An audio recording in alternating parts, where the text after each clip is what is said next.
Unasifu mtu kwa sababu amekutendea kitu na ukaona. Unasifu kitu kwa sababu kimefanyika na ukaona. Mungu amekupa uzima. Sote ametupa uzima. Waliokoka na hawajaokoka. Sifu Bwana. Ulikuwa kufa na ajali, Mungu akakusaidia. Ukaepuka ajali. Sifu Bwana. Ulikuwa ulale njaa ukapata chakula. Sifu Bwana. Ulikuwa una nguo, mtu amekuletea nguo. Sifu Bwana. Lakini inapofika kwa maabudu ni kitu tofauti. Maabudu sasa hiyo ni ibada. Maabudu lazima ukuwe na imani. You must have faith. Maabudu si kile umeona. Maabudu ni uamini kwamba kuna Mungu.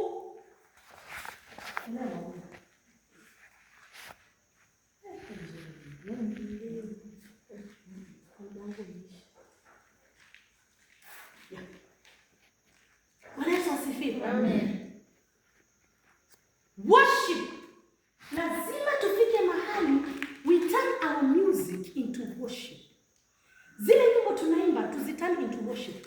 Lazima uangalie nyimbo gani unakuja kuimba juu ya madhabahu. Je, huu wimbo utamwadhimisha Mungu hapa? Ama ni wimbo wa kusisimua maungo ya watu? Wachangamke. Ruka ruka ruka. Watu wametoa jasho hapo. Wametoa jasho hapo. Mizuka rosa la mavore. Kwa da. Mrongo.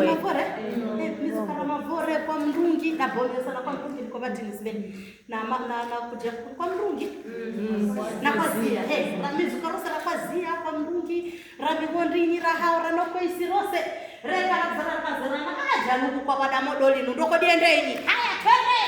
Reka. Mizuka rosa kuna Mungu lakini bakongo bichemi vya bako. Bakongo. Acha niambie, sasa hivi dakika hizi tunaongea. Kuna mke wa reverend wetu wa Eternity Gospel Church. Mshomoroni Mombasa alijinyonga. Mke wa reverend.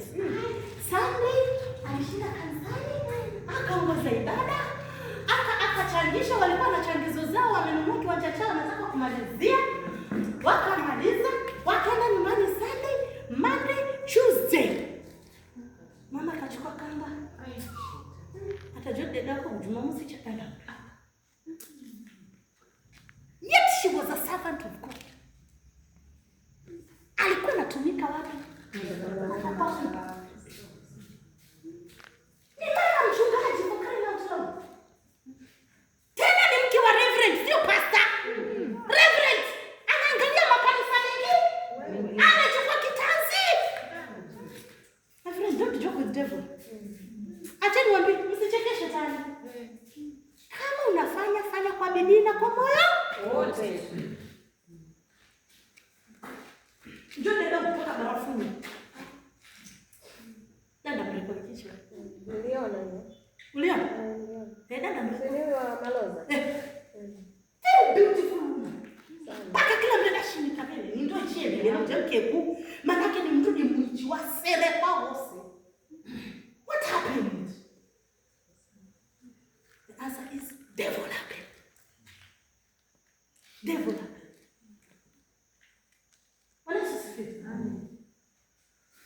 Maandalizi ya kiroho wakati wa uumbaji ni kitu cha muhimu sana. Na kitu kimoja nataka hata garamba mfuma na kilambo chingili na kundimbu wa dijijimia. Anytime you sing, there is a spirit in place.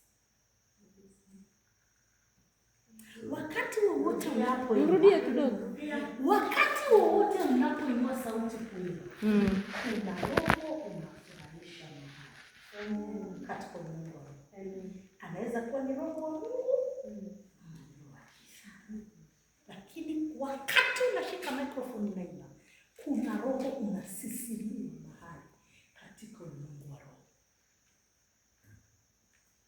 Na kule kusisimuka kunapofanyika, yule roho unayemsisimua ndio kuja na kujaza ule ukumbi ambao.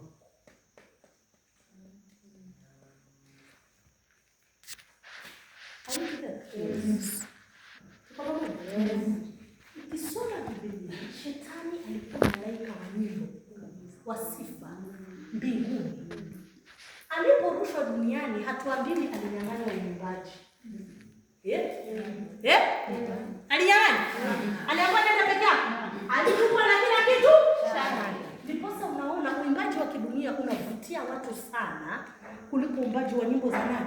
Za Mungu. Kwa sababu kuna roho nyuma ya zile nyimbo zinaimbwa. There's a spirit. Kuna roho anayetawala ule uimbaji. Na ndio maana unaona wengine wameenda mpaka kiasi cha kuuza nafsi zao kwa shetani. Ili awapatie nyimbo na ustadi na kufahamika na ufahamu. Ndio hao unaona wamejichora huko na fanya manyimbo za kishetani. Wao wamejiuza kabisa kwa shetani. There's a spirit behind every music. Ukitaka kujua ni kweli ndio ukasome hizi vifungu cha kusaidia. Kasome 1 Samuel 16:17-23.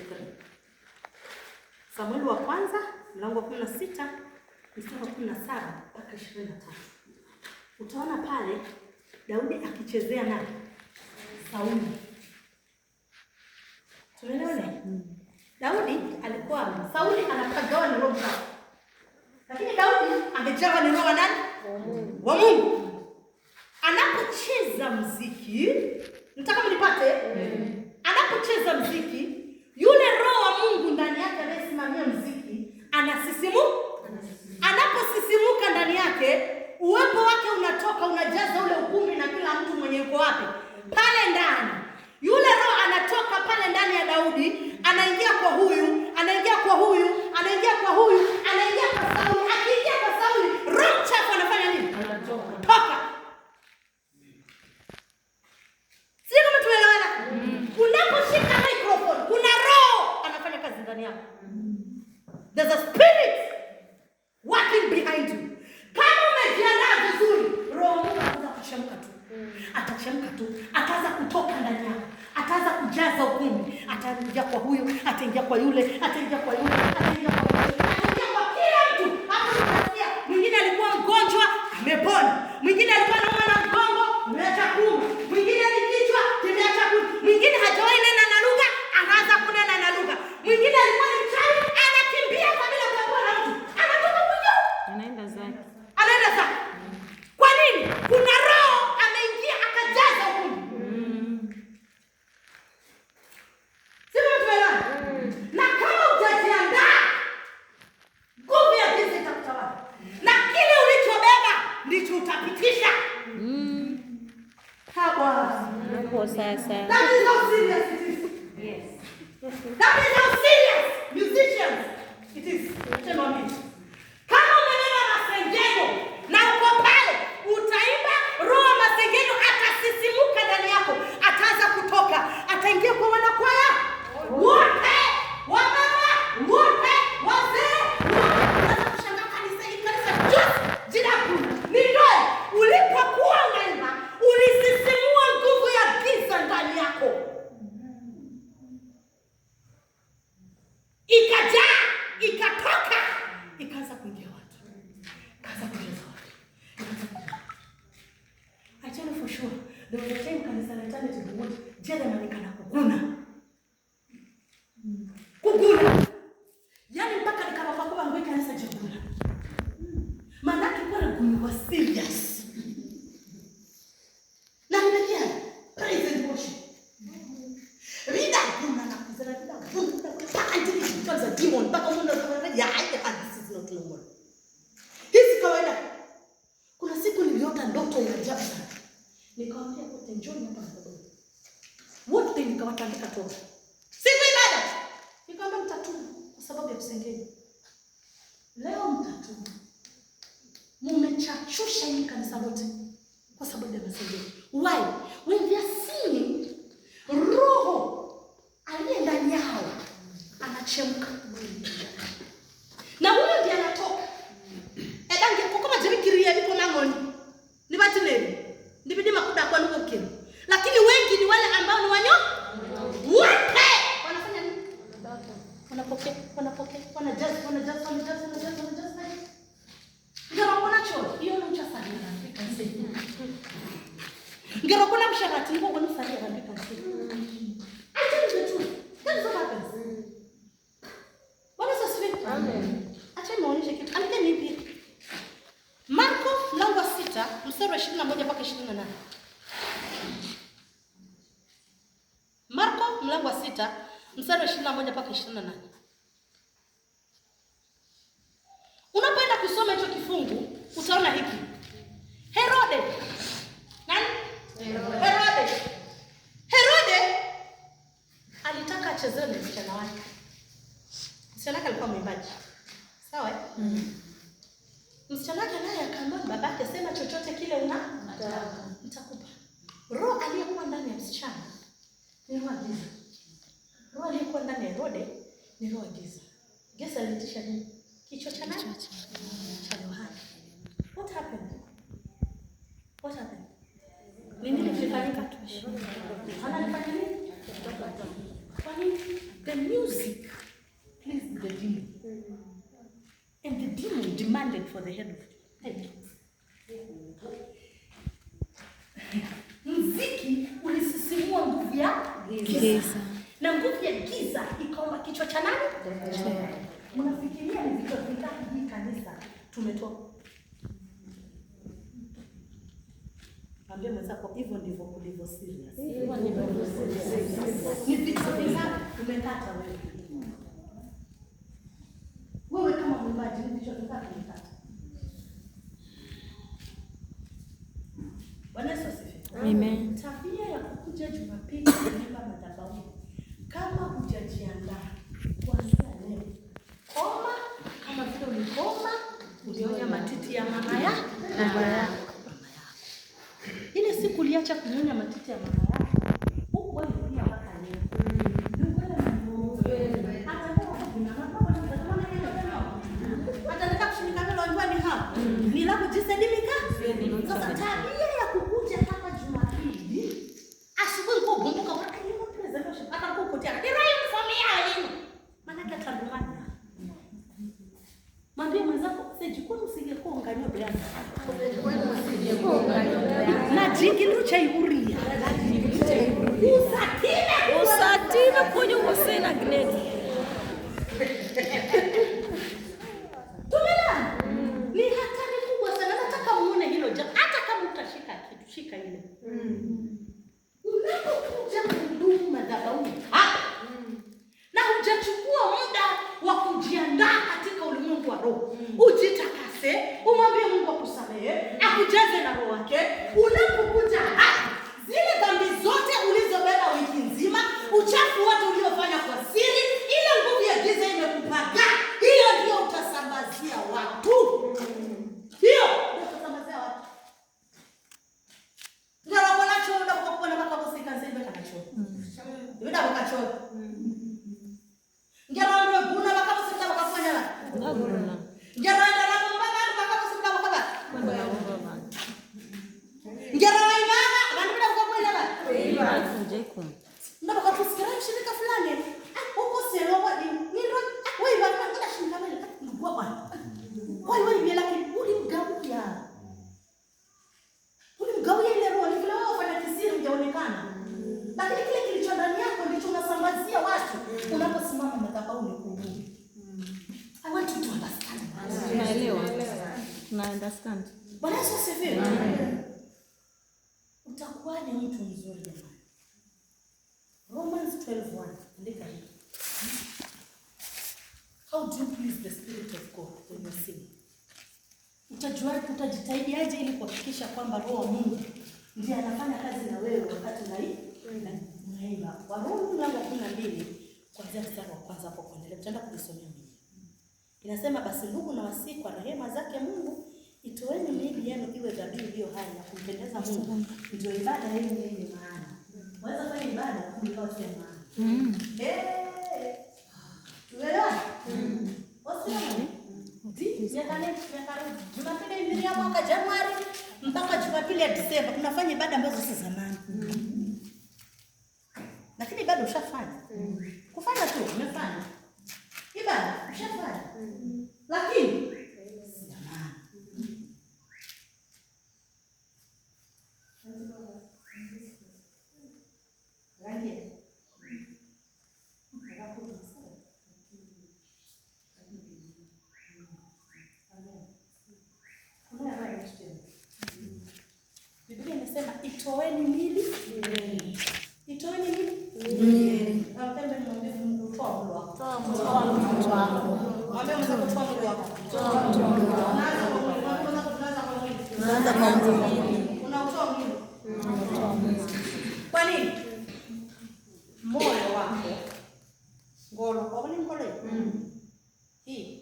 ndio madhabahu ya Roho kushuka pale.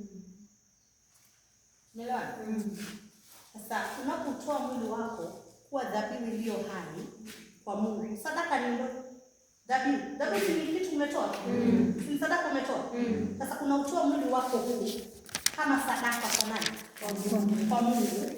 Unahakikisha kwamba kila mara mwili wako ni msafi, moyo wako ni safi, nafsi yako ni safi, nia yako ni safi, tabia zako ni safi, mienendo yako ni safi, imani yako ni safi, usemi wako ni safi, kila kitu chako ni safi.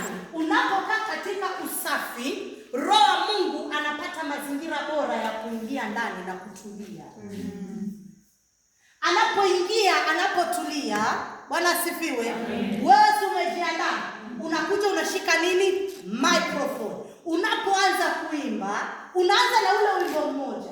Ghafla unasisimua yule roho aliye ndani yako. Unapomsisimua, ana take charge. Ana take over. Wewe unajihisi kabisa huyu si mimi tena. Ushaimba ukafika hapo? Mimi nilishafika hapo. Nikaimba mpaka nikafika mahali kama hapo kusema jalo ndani. Hapo kondia. Ya wadam steering. Tumelala. Inakuwa sasa yule roho unamsisimua wa Mungu ndani yako. Anaanza kutoka sasa. Unapoimba inakuwa sasa si wewe tena unaimba, ni roho wa Mungu anayeimba ndani yako. Amen. Inakuwa tena si wewe unaimba, ni roho wa Mungu anaimba ndani yako. Wakati roho wa Mungu anaimba ndani yako, uwepo wake unatoka, unaanza kujaza ukumbi. Na wakati roho ame-take charge, nguvu ya giza lazima iondoke. Lazima. Unaweza kusikia watu kimaliza kufuata. Napenda mwimbaji wako. Umenibariki sana. Kwa nini? Si wewe ulikuwa unaimba. Ni roho wa Mungu alikuwa anaimba ndani yako. Sasa lazima mwili wako uwe msafi. Maana mwili wako ndio hekalu la Roho Mtakatifu. Na maana Biblia inasema itoweni mwili kuwa dhabihu iliyo ya kumpendeza nani? Ndio ibada yenye maana. Mwili wako, Biblia inasema kwani unajua kwamba mwili yenu ni hekalu la Roho Mtakatifu. Na Roho Mtakatifu hawezi kama ni pachafu, sireni kuona. Jingi. Roho kwela jingi. Na hapo ndio kuna hatari. Maana wengine tutaishi makanisani na siku ya mwisho tutaambiwa ondoka hapa. Sijui. Utasema Bwana nilikuimbia. Bwana nilikuwa ninaimba mpaka watu wanatembea. Bwana nilikuwa ninaimba mpaka watu wanaanguka.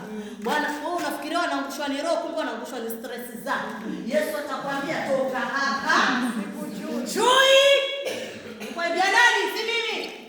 Bwana atakuletea siku niliimba mpaka majala kaanguka chini. Yule alikuwa na stress zake na Bwana wake.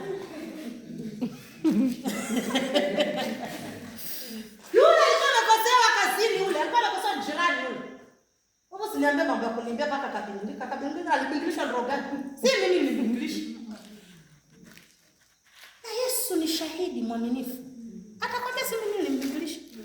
Si mimi ile siku. Bwana na ile siku hata hiyo siku si mimi. Mimi sikujui.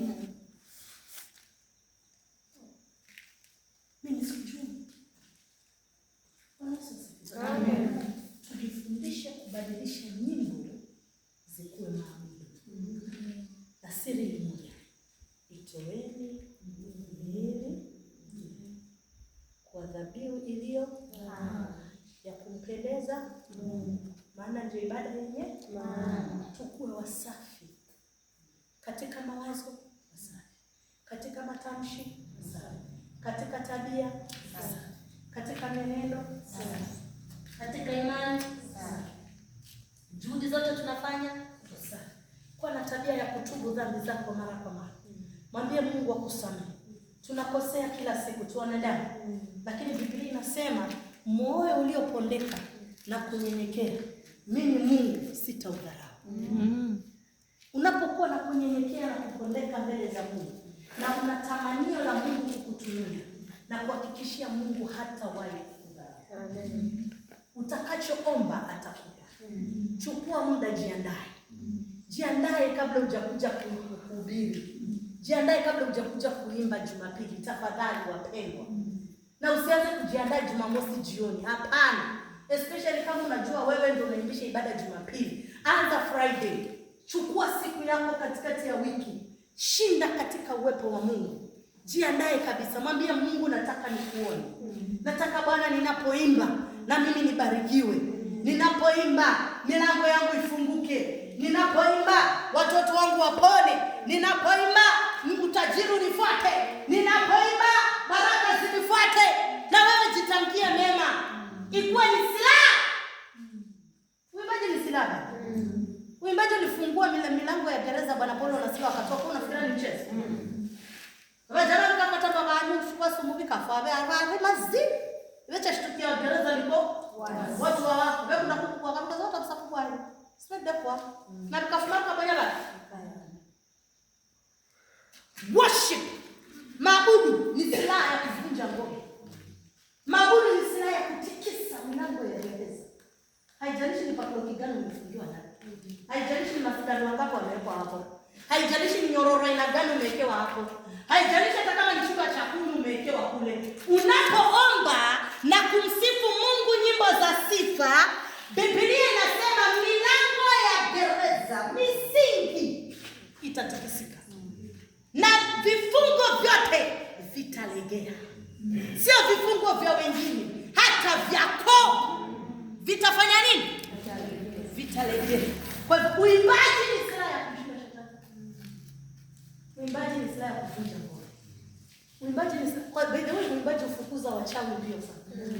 Uimbaji niko tena niko wale. Niko tena mwe ngiara koko mndu alogwa. Na kutini watu ni mwene. Ana logwa. Kulo watu na logwa. Na logwa. Selekta sana. Paka mkakono mwe ndeti kama kwa nenda squad. Na kwa nisha na kapangana na kama mdabo kwa kase na kachanga sadaka nawe na kwa. Ukafanya vizo kwa nini? Na nikafika kwa kwa. Basi ni good. Basi na kama bado. Endelea na jinsi mbaya mbaya ndizo bora jinsi na kama kuna nini chochote kwa. Jana nikakata.